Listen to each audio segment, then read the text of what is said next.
Proposed to my girlfriend of 4 years, she said no because it wasn't a surprise. Now I'm wondering if we're on the same page about marriage. Original post. I'll start by saying I love my girlfriend a lot, but she is definitely high maintenance. We've been talking about getting married for a couple of years now, but I wanted to wait until I knew a wedding was something we could afford. I finally got a promotion and she found stable employment, so I went out and bought a ring.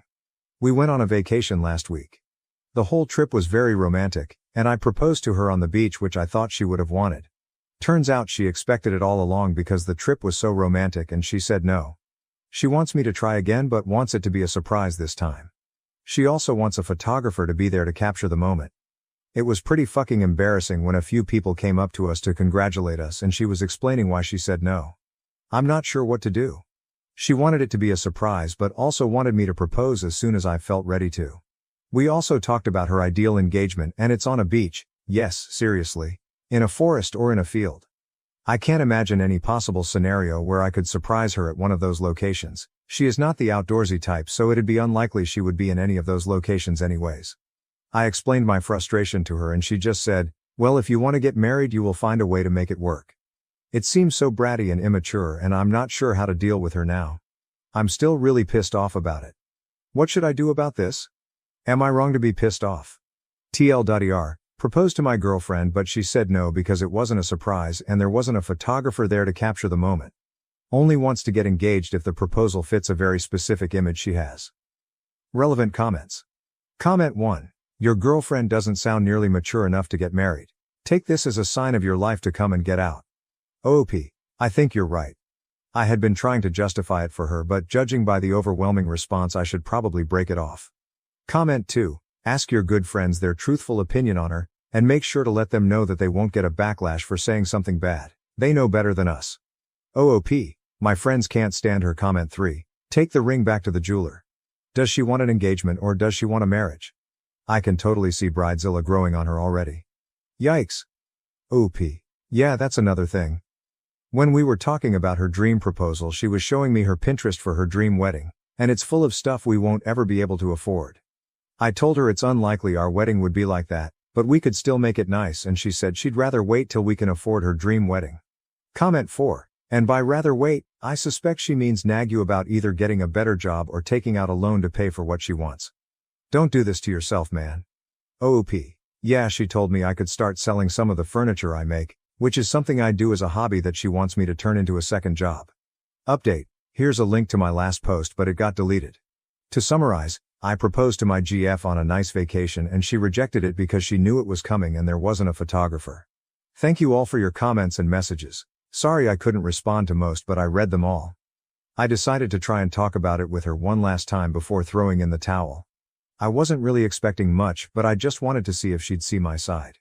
She lives with me, so I wanted to end things on a good note. She didn't understand at all. She was still saying I needed to work for it and she wasn't taking me seriously, so I broke up with her. Then she told me she accepts my proposal and we're just going through a rough patch, but we will work it out. She was really trying to get me to change my mind and was promising me she would be better to me. She completely ignored me every time I told her we're breaking up and was always yelling over me about how we were going to work things out now that we're engaged, and eventually I just got tired and went to sleep, thinking it was perfectly clear that it was over. I woke up Saturday to a whole bunch of messages. She found the ring and took a pic with it announcing our engagement and tagged me in it on Facebook. We got into another huge fight and eventually I just called her parents and told them to come pick up all her shit or it's going to the dump as soon as she leaves. They were surprisingly understanding. Her dad seemed really embarrassed by her, but they were a huge help. I know it's illegal to do that and I was supposed to actually evict her, but she got seriously violent and I didn't want her in my house anymore. She smashed my iPad and knocked my PlayStation off the TV stand and both are completely broken, so I didn't want to wait around and see what else she would do. She wouldn't even give me the ring back. Her dad had to guilt her into it. It was pretty pathetic. So that's the end of us. Really sucks I wasted the last 4 years with her, but I guess it was better to get out now. It's nice that I can hang out with all my friends again. A girl I'm friends with asked me out on a date, so that's what I'm doing tomorrow. I'm actually pretty nervous. I know it's way too early, but even if it doesn't work out, it should be fun to start dating again. TL.er. Broke up with GF, and she decided that meant we were engaged, then she threw a fit and broke my iPad and PlayStation. Relevant comments. Comment 1. A girl I'm friends with asked me out on a date, so that's what I'm doing tomorrow. Too soon, bro. OOP. She knows the entire situation. It's not serious. She told me years ago she had a crush on me, but we're good friends now. Who knows what will happen? Comment 2? Perhaps this is why your crazy ex did not like your girlfriends. Oopie. Yeah, that's what started it. I don't blame my girlfriend for that. I shut my friend down then and told my girlfriend about it because I didn't want to keep things from her. I don't think I did anything wrong in that situation, but after that she didn't want me talking to any women. I threatened to cut off my children's inheritance if they don't become independent by getting real jobs. Am I the asshole for being too harsh? Hi Reddit. I am a 55-year-old father and accomplished company owner. I've been running my own business for about 30 years, and I've done well for myself. My wife, 53F, and I have been married for 29 years and have 2 adult children, Caleb, 28M, and Maya, 26F. My parents left me a considerable legacy when they died, which helped me expand my firm to where it is today. So let's pretend we're financially comfortable. Now, this inheritance isn't just a sliver of change, it's a life-changing sum of money that, in the wrong hands, might easily be wasted. My wife and I have always recognized the benefits of hard work. We did not come from a wealthy family and had to start from scratch. We wanted to give our children possibilities they didn't have, but I'm starting to wonder whether we went too far. I guess that's why I'm here. I need guidance. My parents were not tremendously wealthy, but we did okay. When they died, they gave me a considerable legacy, primarily real estate, which was rather inexpensive at the time. However, I did not use that money until I had earned my own. I wanted to prove to myself, and perhaps to them, that I could make it on my own, even after they left. So I threw my heart and everything into starting my business from scratch, and it is now doing exceptionally well. My wife and I have always lived nicely, and we have ensured that Caleb and Maya had everything they needed as they grew up. They attended the greatest schools, had unlimited opportunities, and never had to struggle as I did. But this is when things became difficult. When I started generating real money, I wanted to offer my children the life I never had. They attended the best schools, dressed the best, and had everything they needed. We established trust funds for them when they were born, so at the age of 21, they had more money in their accounts than I did at the time. Caleb and Maya grew up in an entirely different environment than mine. They never had to work summer jobs or worry about paying for college, and now they're grown-ups relying on trust funds with no actual jobs or ambition. They live in their own little bubble, entirely separated from the outside world. I had always thought that as they grew older, they would desire to make something of themselves, but that has not happened. Caleb spends his days hanging around with friends and spending money on flashy gadgets, whilst Maya is into the influencer lifestyle, attempting to construct a brand around herself with no actual substance. They are both entitled, lazy, and frankly, bullies. They have never had to struggle, and it shows. I adore my children, but seeing them like this is frustrating. They don't seem to understand the worth of anything because they have never had to earn anything. My wife, bless her heart, is far more patient than I am. She keeps telling me they'll figure it out eventually, but I'm not convinced. That is why I ultimately decided to take issues into my own hands. It all came to a climax during a family meal a few weeks ago. My wife and I were discussing our retirement plans, nothing too serious, just brainstorming ideas for what we might want to do after we retire from the business. Caleb and Maya, understandably, were uninterested in the discussion until I indicated that we'd have to decide how to manage the inheritance. Suddenly, they were all ears. I suggested that they take over the company in the future, but they promptly dismissed the idea. Caleb chuckled and stated that he did not want to squander his life working, and Maya made a sarcastic remark about how she is too preoccupied with her career to worry about it. I could feel my blood boiling. I asked them what they intended to accomplish with their lives, and they just shrugged it off. Caleb claimed he didn't need to work because the trust fund was sufficient, while Maya stated that she was building her brand, whatever that means. That's when I understood how far gone they were, and that my biggest error might have been giving them too much too quickly. When I was their age, I was already working hard to earn a living. I was on building sites at dawn, learning the craft from the ground up. My children, on the other hand, appear satisfied to sit back and live off the family's fortune, with little desire to pursue their own success. I attempted to convey that life is more than just coasting on what you've been given, but they didn't hear me. They made it apparent that they had no intention of working a real job or making any substantial contributions to society. It was like speaking to a brick wall. After supper, I could not stop thinking about it. My children are grown adults, but they behave like pampered teenagers. I couldn't shake the notion that I had let them down somehow. I spent years creating something that may prepare them for life, but instead of appreciating it, they simply take it for granted. Something had to change quickly. The next morning, I sat down with my wife and explained what I was thinking. We needed to stand firm, or our children would grow up to be useless people without a purpose. She wasn't delighted at first. As I previously stated, she is more patient than I am, but she finally agreed that something had to be done. At the next family supper, I informed Caleb and Maya that I was modifying the terms of their inheritance. They would no longer receive any money until they worked full-time for at least 2 years. And by real jobs, I mean full-time work that is unrelated to our family business and pays someone other than us. There will be no begging for a position or requesting favors from our pals. They needed to find their own path. The expressions on their faces were priceless. Caleb actually snorted, as if he couldn't believe I was serious, and Maya simply stared at me as if I had a second head. I stressed that this was non-negotiable. They could either step up and demonstrate their ability to succeed on their own, or they could say goodbye to their inheritance. Caleb was the first to react. He slammed his fork down, claiming it was wrong that I was holding their futures hostage. Maya, never to be outdone, jumped in, claiming that I was attempting to wreck their lives because I did not comprehend the current world. My wife attempted to negotiate, saying that we could find a common ground, but I stayed fast. I assured them that this was for their own good, even if they couldn't see it just now. Caleb and Maya left shortly after that. They both stormed out in rage, screaming about how I was ruining everything. My wife merely glanced at me, as if she didn't know whether she should be angry or proud. I told her I wasn't doing this to be harsh. I just wanted them to mature. But even as I said it, I wondered if I had made a big mistake. The aftermath of that dinner was immediate and severe. Caleb and Maya didn't communicate with us for a week, which is rare given how much they rely on us for everything. My wife was split between supporting me and wanting to smooth things over with the kids, but she ultimately stood by my side. She agreed that they needed a wake-up call, no matter how harsh. Caleb finally called, but it wasn't to apologize. Instead, he preferred to dispute. He said I was being unrealistic, and that expecting him to find a real job was setting him up for failure. He told me I didn't realize how difficult it was for his generation, how the employment market had changed, and how he shouldn't be compelled to do something simply to illustrate a point. I heard but did not back down.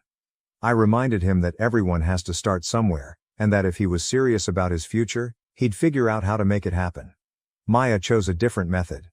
Rather than confront me directly, she attempted to go through her mother. She informed my wife that she was supporting her brand, and that I was hurting her career by pushing her to take a job she did not want.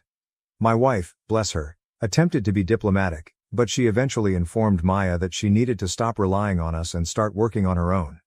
Neither one of them took it well. Caleb accused us of being out of touch, and Maya claimed that we were sabotaging her progress. They both threatened to exclude us from their life, which seemed like a slap in the face. But we did not back down. We informed them that this was non-negotiable, and that if they wanted to inherit anything from us, they had to demonstrate their ability to make it on their own. We're now in a standoff. My wife is attempting to maintain order, but the children refuse to cooperate. They've made it clear that they believe we're being unreasonable, and they're not afraid to tell us so. Part of me feels terrible, as if I pushed too hard, but another part of me knows this is the correct thing to do. They need to learn to stand on their own 2 feet, even if it means being furious with us for a while. So Reddit, am I in a *** hole for giving my children this ultimatum? I want the best for them, but I don't want to push them away. Did I go too far, or is this tough love just what kids need? Update 1. 1 month later. Things became even more problematic when I posted about what was going on with my children. Caleb and Maya, still enraged by my ultimatum, decided to include the extended family. They went immediately to my in-laws and even contacted several of my cousins, talking about how unfairly they were handled. It wasn't long before I began receiving phone calls and texts from various family members, some of whom I hadn't spoken with in months, all wanting to comment on the situation. My parents-in-law were the first to call. They were understandably anxious and wanted to know what was going on. My father-in-law, who has always been a softie, believed I was being too severe and suggested I soften up with the kids. My mother-in-law, on the other hand, was more encouraging of my decision. She has witnessed firsthand how spoiled Caleb and Maya have become, and she is concerned that if we continue to enable them, they will never learn to fend for themselves. Then my cousins joined in. One of them, who is more like a brother to me, said he understood my point of view but cautioned me from pushing Caleb and Maya too far. He reminded me that our generation was raised with different ideals, and that I might need to be more aware of the pressures that young people face now. Another relative, a successful lawyer, accused me of attempting to control my children's life and advised me to let them sort things out on their own, even if it meant they failed. Despite the conflicting perspectives, I remained steady. I stressed to everyone who inquired that this was not about controlling Caleb and Maya's lives. It was about ensuring they had the necessary abilities and mindset to achieve on their own. I wasn't asking them to become CEOs overnight, but rather to demonstrate that they could hold down a job and contribute to society. I knew it wouldn't be easy for them, but I felt it was necessary. Caleb and Maya did not take this lying down. Caleb, the more rebellious of the two, decided to start a business. He claimed he was going to start day trading since he had read online about people making a lot of money doing it. He poured his little funds into it, but within weeks, it was evident that he was in over his head. He lost practically everything and then had the audacity to phone me begging for more money to invest. I told him no, that this was not the type of work I was talking about. He hung up on me, and we have not spoken much since. Maya went a different route. She began attending networking events, which appear to be little more than parties where people drink cocktails and discuss their brands. She said she was developing vital connections to help her advance her profession, but I knew otherwise. It was just another method to avoid doing a real job. When I asked how these events were translating into real opportunities, she became defensive and accused me of not believing in her. I informed her that I believed in hard work rather than playing pretend. At this point, it's evident that they're both looking for loopholes in my ultimatum. They want the inheritance without having to work hard, and it's annoying to watch them spend time on these half-baked plans. But as much as it hurts to see them struggle, I'm not backing down. Caleb and Maya began to make less phone calls as the weeks passed. When they did, the conversations were typically heated. They both attempted to guilt-trip my wife and me, claiming that we were abandoning them and that they couldn't believe we were prepared to destroy our relationship for money. Caleb even threatened to cut us off altogether if we did not back down. My wife was upset, but I could tell she was beginning to see things my way. She had always been the peacemaker, but even she was becoming upset with their behavior. We both realized it wasn't just about the money. It was about their futures, and we couldn't allow them to go down this route. Still, it was difficult to hear our children threaten to break ties with us, especially because all we wanted was for them to flourish on their own. At one time, Maya attempted to turn several of our friends against us. She claimed that we were unrealistic, didn't understand the new employment environment, and were setting her up for failure. Some of our acquaintances, particularly those with children of similar ages, sympathized with her, complicating matters even more. We began to receive unsolicited advice from individuals who had no idea what was going on, and it seemed as if the entire world had become engaged in our family drama. Despite this, my wife and I remained on course.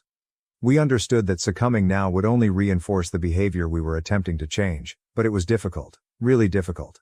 And I couldn't help but worry if we were doing the right thing. We decided to reduce Caleb and Maya's monthly allowances to make things more realistic for them. Until now, they had been receiving a rather large sum from us each month, which they spent for everything from rent to shopping sprees. But if we were serious about teaching kids to stand on their own, this had to cease. We also canceled the credit cards associated with our accounts.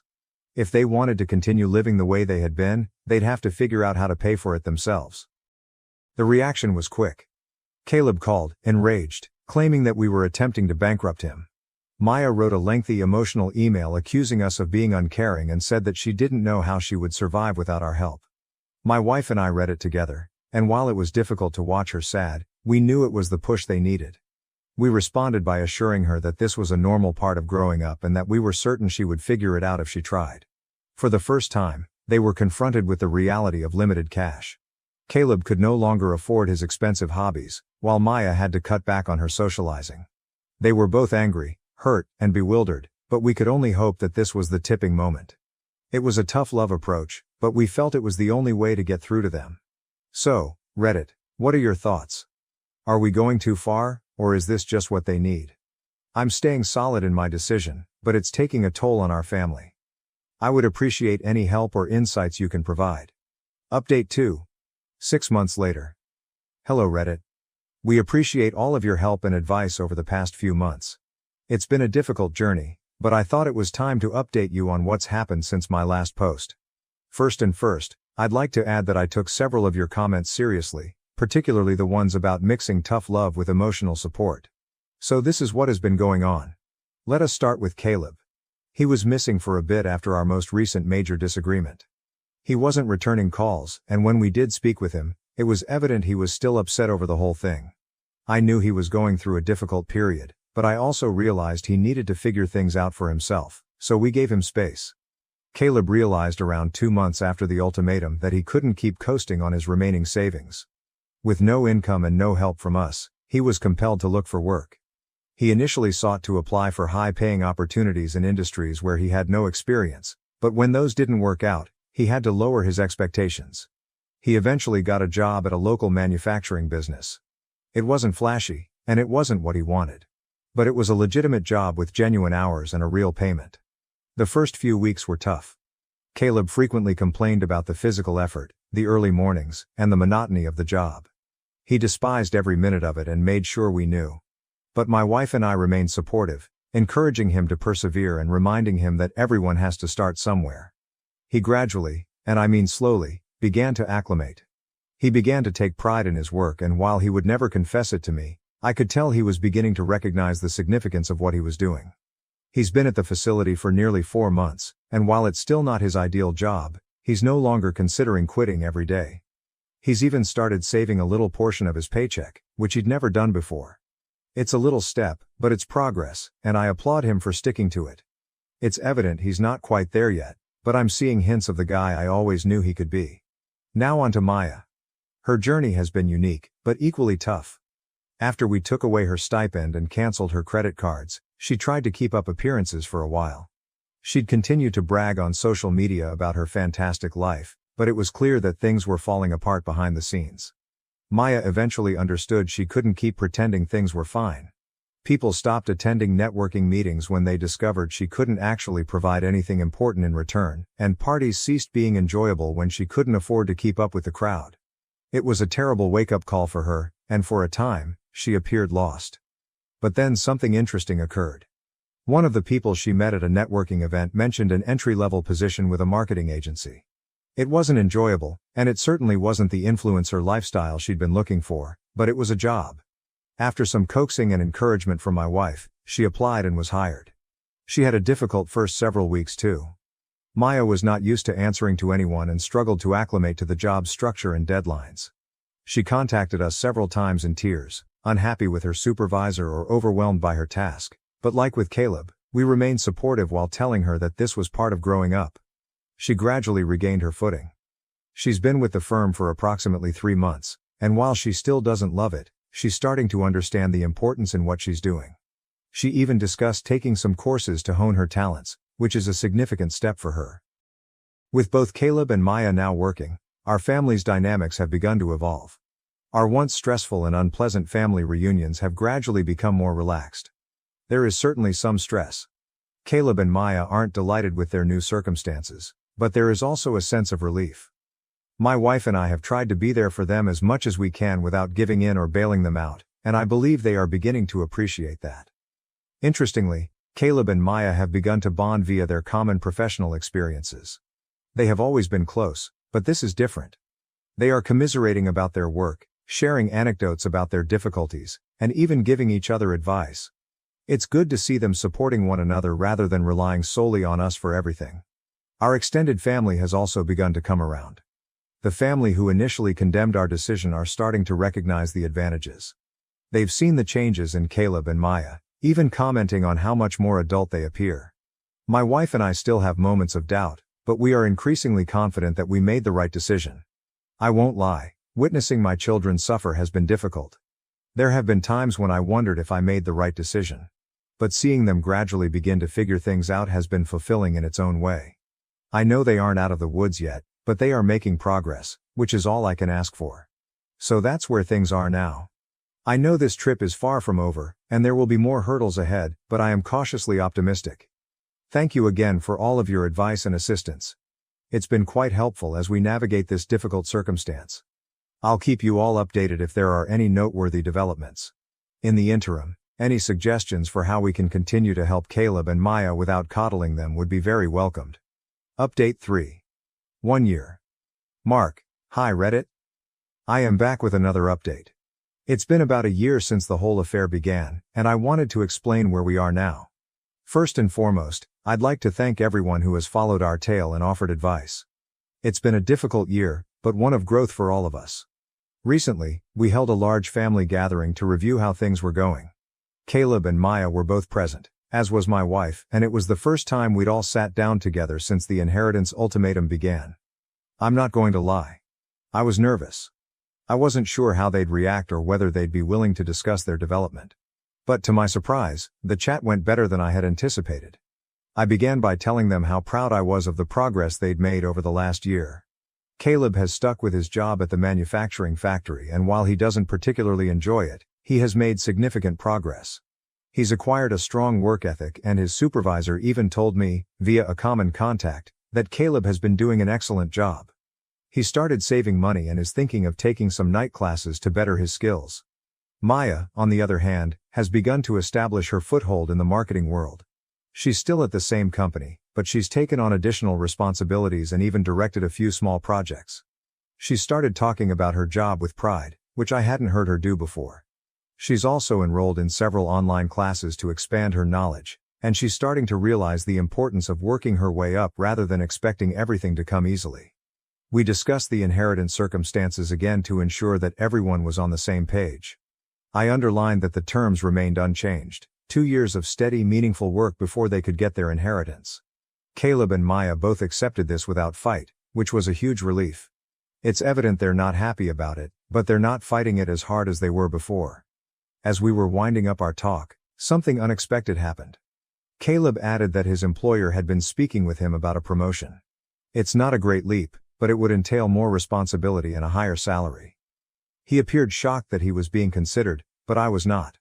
I've witnessed the changes in him over the past year, and I'm not surprised that his efforts are being recognized. He's still sorting things out, but for the first time, he's discussing his job as a long-term profession, rather than something he's doing to meet inheritance requirements. Maya also had some news. She's discovered a genuine joy for her marketing career, particularly the creative aspect. She's been discussing with her supervisor the prospect of moving into a more specialized function, and she's even considering returning to school to pursue a degree in marketing. This is a significant departure from the Maya of a year ago, who was more concerned with her social media following than with any genuine career path. It's been incredible to witness these developments in them. They're each starting to discover their own path, and while they still have a long way to go, they're making progress that I never imagined possible a year before. Our family dynamics have improved as a result of all of this, which has been both surprising and enjoyable. There's a true relationship today that didn't exist before. Our interactions are deeper, more meaningful, and less about money or material possessions. Caleb and Maya are beginning to perceive us as more than simply wealthy parents. We are individuals who care about their futures and happiness. We've also witnessed an improvement in Caleb and Maya's relationship. They'd always been close, but there was always a competitive edge between them, driven by who could obtain the most from us or live the most extravagant lifestyle. They now support one another in ways they never did before. They've even talked about collaborating on some side projects, combining Caleb's practical skills with Maya's creative abilities. It's early days, but it's encouraging to see children thinking about how to help one another rather than relying solely on us. This event has also brought me and my wife closer together. We've had to make some difficult decisions as a team, and while we haven't always agreed on everything, we've learned to communicate more effectively and support one another through the obstacles. It's been a learning process for both of us, as parents and partners. So, Reddit is where we're at. I am optimistic about the future, but I am aware that we are not yet out of the woods. The coming year will be critical, especially as they reach the 2-year milestone of the inheritance conditions. We'll continue to assist them as best we can, and I'll keep you all updated on how things proceed. Any ideas or suggestions on how to sustain this momentum would be highly appreciated. Update 4. Final update. Hi Reddit. It's been 2 years since I initially sought your assistance, and I wanted to provide you with one final update. It's been a long trip, and I can't thank you enough for all of your help and advice along the way. This experience has been tough, but also quite gratifying. As we approached the 2-year mark, the family felt a sense of expectancy. Caleb and Maya were both aware that the inheritance circumstances were about to be reviewed, and while they didn't say much about it, I could tell it was on their minds. They'd both come a long way since that fateful supper where I first laid down the law, and I was curious how they'd take this final exam. A few weeks before the 2-year mark, we held another family meeting. I wanted to sit down with Caleb and Maya, learn about their experiences over the last 2 years, and discuss what happens next. My wife and I were both nervous and eager. We'd seen so much progress in them, but we knew this was a key time. When we sat down for the meeting, I began by acknowledging how far they had gone. Caleb and Maya both appeared scared, but I could see pride in their eyes.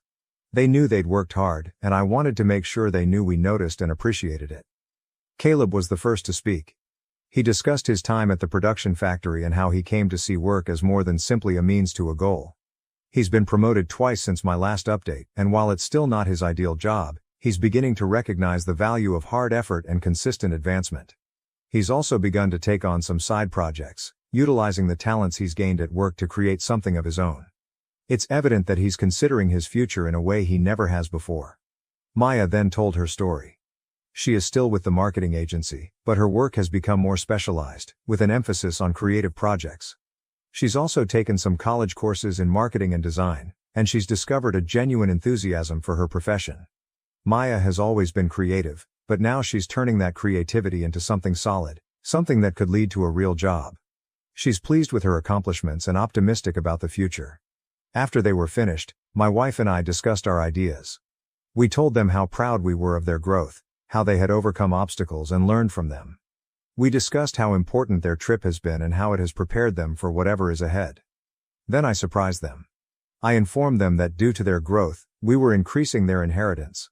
I stressed that this was more than just a reward for completing the 2 years. It was a recognition of the individuals they had become. They were astonished and, I believe, overwhelmed, but largely thankful. For the first time, I felt as if they genuinely appreciated the importance of what they were receiving.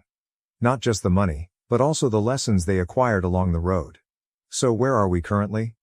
Caleb and Maya are significantly better off than they were 2 years ago. Caleb is still working at the company while also working on his own projects, and he is considering starting his own firm eventually. Maya is excelling at her marketing agency and is thinking about obtaining a degree full-time. They've both matured tremendously, and I couldn't be more proud. So this is my final sign-off. Thank you for following our story and helping us along the road. If I could leave you with one piece of advice, it would be to never be hesitant to challenge your children, no matter how difficult it may be. Sometimes the most difficult decisions lead to the greatest growth. Good luck to everyone, and I hope your own parenting experiences are as rewarding as ours have been. Take care, Reddit, and who knows, perhaps I'll return someday with another story. Until then, cheers.